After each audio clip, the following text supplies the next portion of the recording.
ഞാനൊരു കാര്യം ചോദിക്കട്ടെ? നല്ല കാറ്റടിക്കണ്ടല്ലേ ഇവിടെ അല്ലേ? സന്തോഷമുള്ള ഒരു ക്വസ്റ്റ്യൻ ചോദിക്കട്ടെ നിങ്ങളെടുത്ത്? നമ്മുടെ ലൈഫ് ഇപ്പൊ നല്ല റാഹത്തായിട്ടല്ലേ പോണത് അല്ലേ? ഞാൻ അങ്ങോട്ട് അങ്ങനെ തന്നെ ആവട്ടെ കേട്ടോ.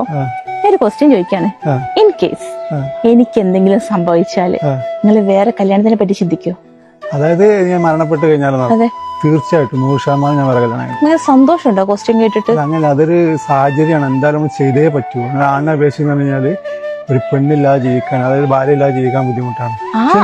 കേൾക്കാണ്ട് തിരിച്ച് നീ പെണ്ണാണല്ലോ, നീ എനിക്ക് നീ സംഭവിച്ചു നീ വേറെ കല്യാണം. അല്ല, അതിനെപ്പറ്റി ഞാൻ പറയാട്ടോ. നിങ്ങൾ പറഞ്ഞൊരു വേർഡില്ലേ, ഒരാണിനൊരു പെണ്ണില്ലാതെ ജീവിക്കാൻ ഭയങ്കര ബുദ്ധിമുട്ടാണെന്ന്.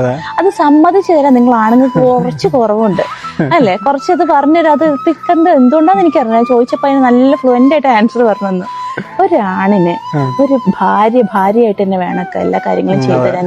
ചില ആൾക്കാർ പറയും എനിക്ക് ഉമ്മ ഉണ്ടല്ലോ, എനിക്ക് പെങ്ങന്മാരുണ്ടല്ലോ, എനിക്ക് മോളുണ്ടല്ലോ എന്നൊക്കെ പറയും അല്ലെ? ഒരു ഉമ്മക്ക് ഉമ്മന്റെ പ്രായം നോക്കണം. പെങ്ങന്മാരൊക്കെ കല്യാണം കഴിച്ച് അവരെ വീട്ടിൽ നിന്നൊന്നും വന്ന് നോക്കുന്നതിന് ലിമിറ്റ് ഉണ്ടാവും. പെൺമക്കൾക്കും അതേപോലെ തന്നെയാണ് അല്ലെ? പാപ്പനോട് സ്നേഹം ഇല്ലാത്തതുകൊണ്ടല്ല അത് അല്ലെ? ഇനി ആമക്കള് ഭാര്യമാരാണെങ്കിൽ ഒരാണല്ലേ ഒരു ഉപ്പ എന്ന് പറയുമ്പോൾ അങ്ങനെ നോക്കാനും അതും ഒരു എന്തായാലും ഒരു ലിമിറ്റ് ഉണ്ടാവും അല്ലേക്ക? അപ്പൊ ഞാൻ ആഗ്രഹിക്കുന്നത് എന്റെ ഭർത്താവ് വേറെ കല്യാണം കഴിക്കണം തന്നെയാണ് കേട്ടോ മക്കൾ. കാരണം എന്റെ മക്കളെ അല്ലെ, ഒരു മക്കളെ വെച്ചോണ്ട് വീട്ടിലെ കാര്യങ്ങളും മക്കളെ കാര്യങ്ങളും എല്ലാം നോക്കാൻ ഒരാണിന് കഴിയില്ല. പുറത്ത് നമ്മളെ ജോലി ഉണ്ടാവും അല്ലെ?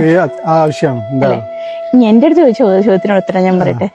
ഒരു പെണ്ണിനെ സംബന്ധിച്ചില്ലേക്ക, ഇപ്പൊ എന്റെ കാര്യം ഞാൻ പറയാം. ഞാനൊരു 85% കല്യാണം കഴിക്കില്ല. കാരണം എനിക്ക് 2 ആൺകുട്ടികളാണ്. ഉണ്ട്. ഞാൻ അത് വരാം. 2 ആൺകുട്ടികളല്ലേ എനിക്കുള്ളത്. പിന്നെ അതുപോലെ തന്നെ എനിക്ക് ജോലിയും ഉണ്ട് അല്ലെ? അപ്പം ഒരു കല്യാണത്തിനെ പറ്റി എനിക്ക് ചിലപ്പോ ചിന്ത വരില്ല അല്ലെ? എനിക്കെല്ലാം ചെയ്യാൻ കഴിയുന്ന എന്റെ മനസ്സ് എനിക്ക് അങ്ങനെയാണ് തോന്നണത്. പക്ഷെ ഈ ബാക്കി 15% എന്റെ വീട്ടുകാർക്കുള്ളതാണ് അല്ലെ? അവർക്ക് എന്നിലൊരു പ്രതീക്ഷകളും ആഗ്രഹങ്ങളൊക്കെ ഉണ്ടാവില്ല. അപ്പൊ ചിലപ്പോ നിന്ന് കൊടുക്കേണ്ടതായിട്ട് വരും 15% കേട്ടോ. പക്ഷെ ഞാനങ്ങനെ നിന്നില്ലെങ്കിലും എന്റെ കാര്യങ്ങൾ നോക്കാന് എല്ലാവർക്കും കഴിയുക. ഒരു പെണ്ണിന്റെ കാര്യങ്ങൾ നോക്കാനും മക്കളാണെങ്കിൽ അവരെ നോക്കും, മരുമക്കളാണെങ്കിൽ നോക്കും, ഉമ്മക്കാണെങ്കിലും ബാക്കിയുള്ളവർക്ക് ആർക്കാണെങ്കിലും ഒന്ന് നോക്കാൻ കഴിയും. അതുകൊണ്ട് തന്നെ ഒരു 50 വയസ്സൊക്കെ 60 വയസ്സൊക്കെ ആയിട്ടുള്ള ഒരു ഭാര്യ മരിച്ച ഒരു ഉപ്പനെ മക്കളാണെങ്കിൽ എന്താ ആലോചിക്കാന്നറിയോ? ഒന്ന് കല്യാണം കഴിച്ചു കൊടുക്കാം. അത് അവരോട് ഇഷ്ടക്കുറവല്ല കേട്ടോ, ഈ പറഞ്ഞ കാര്യങ്ങളെല്ലാം ചെയ്തു കൊടുക്കാൻ വേണ്ടിയിട്ട്. പക്ഷെ ഒരു ഉമ്മ പലപ്പോഴും എല്ലാ വീട്ടിലും വിധവകൾ കൂടുതലുണ്ടാവും. അപ്പന്മാർക്ക് എപ്പോഴും നിറ ഭാര്യമാര് വരും. അതിന്റെ കാരണം ഇതാണ് കേട്ടോ.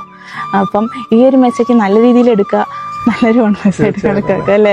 എന്തായാലും ഞാൻ അങ്ങനെ ഒന്നും നിങ്ങളെ വിട്ട് പോകുന്ന കരുതണ്ട. ഞാൻ ഇവിടൊക്കെ തന്നെ ഉണ്ടാവും ഇൻഷാ അല്ലാഹ്. വയസ്സും തെറ്റല്ലേ.